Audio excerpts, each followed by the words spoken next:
Monsieur Trichet, l'Europe a-t-elle tiré les leçons de la crise? Je crois que nous venons de traverser la crise la plus grave depuis la Deuxième Guerre mondiale, qui aurait peut-être pu être la plus grave depuis la Première Guerre mondiale, s'il n'y avait pas eu des décisions courageuses et rapides prises par les autorités, les banques centrales, les gouvernements. S'agissant de l'Europe, je dirais qu'elle a prouvé, dans cette crise épouvantable, beaucoup plus de résilience que le reste du monde ne le pensait. La monnaie elle-même, l'euro, est apparue comme conservant la confiance de l'ensemble des investisseurs et des épargnants, et la zone euro elle-même, au lieu de se démanteler, de s'évaporer, comme beaucoup le disaient, sur les autres continents, à la fois aux États-Unis et peut-être en Asie, a prouvé au contraire une capacité de se préserver.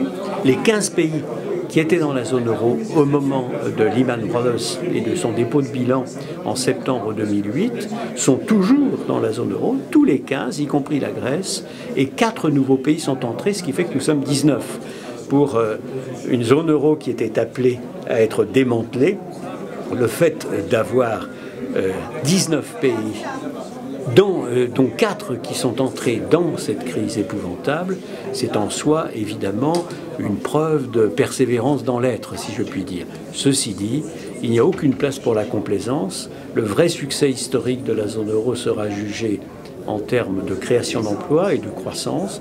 Ça suppose des réformes structurelles, ça suppose de respecter les nouvelles règles de gouvernance économique, budgétaire, financière que nous nous sommes donnés.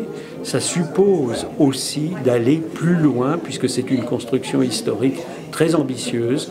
Et à mon avis, plus loin, ça veut dire plus de gouvernement en termes de ministre des Finances et de ministère des Finances de la zone euro, et plus de légitimité démocratique en donnant plus de pouvoir au Parlement, notamment au Parlement réunissant les parlementaires de la zone euro.